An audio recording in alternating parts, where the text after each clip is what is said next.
See, the problem that's going around in this country, and this is what we do on One Crack News, we give it to you the raw and the real, is a lot of these modern drugs that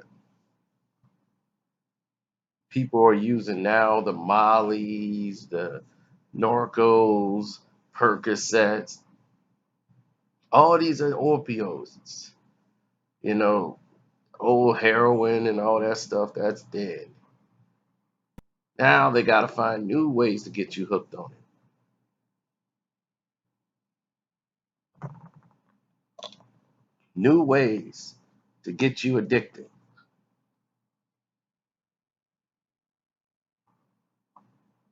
No one from hip hop and the music world is going to tell you it's cool to do heroin. They're not going to promote that in the music. It's too deadly.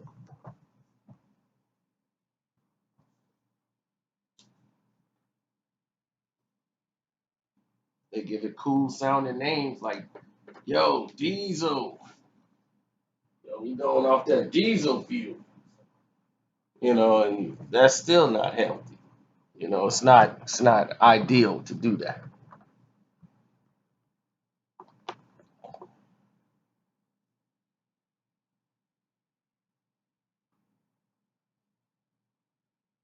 What is ideal is the fact that we're looking at, let's say, 3,000, 4,000 different rap songs about opioids have come out within the past year. Over 3,000 songs about opioids or some type of drug. Then you take the fact why in the last 10 years you've seen a growth in opioid use just beyond record numbers.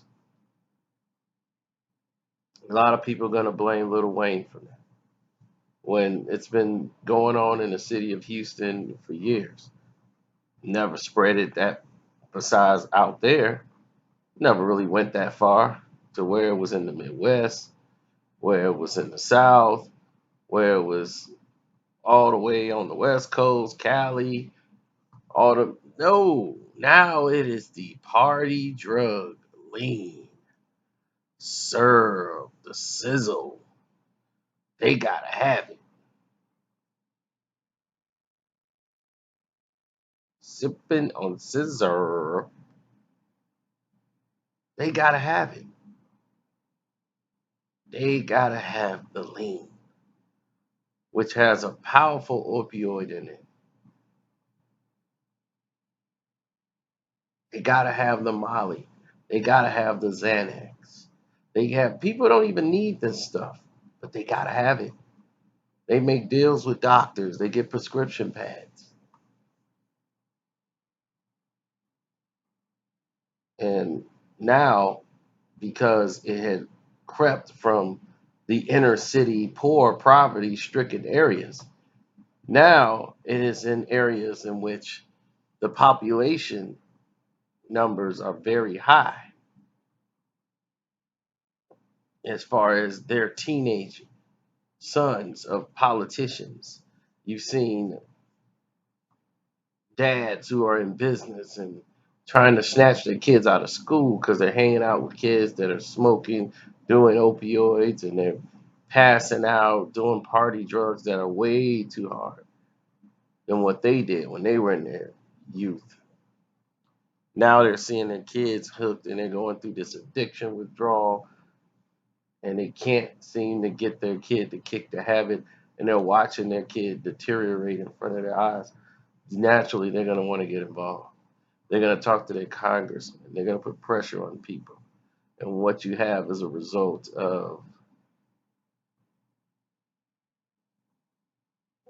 What you're gonna have is a resort of chain stores like Walgreens and all these other people who got prescription medicine.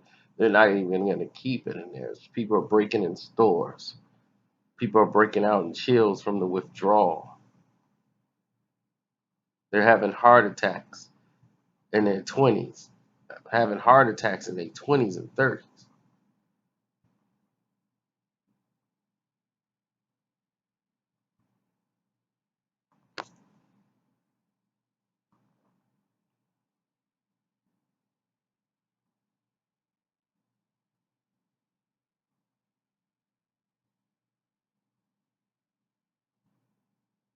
Now you have a situation that's even worse.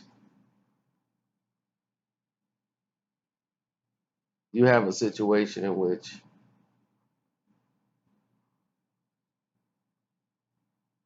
these kids breaking into houses, going into people's medicine cabinets, trying to get the medicine, doing whatever they can.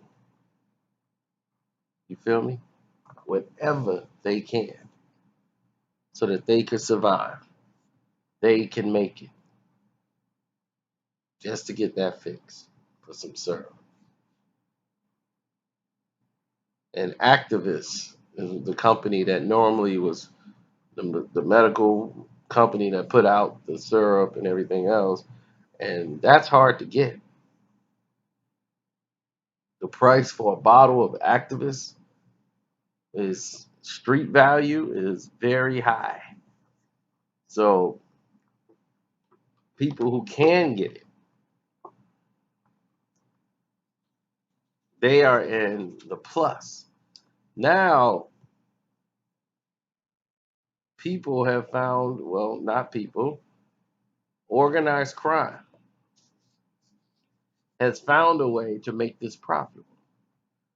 They're bringing trucks load into the United States through Mexico, straight through Texas,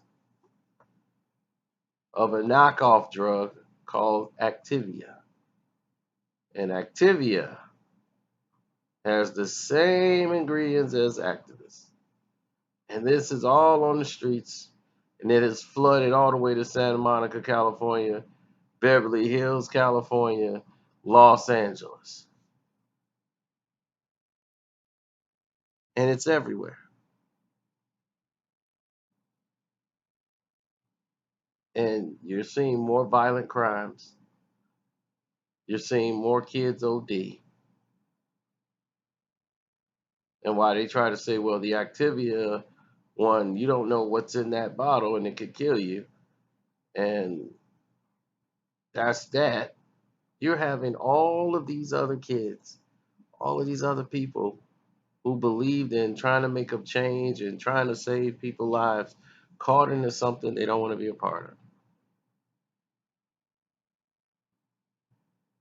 Now you've seen a difference.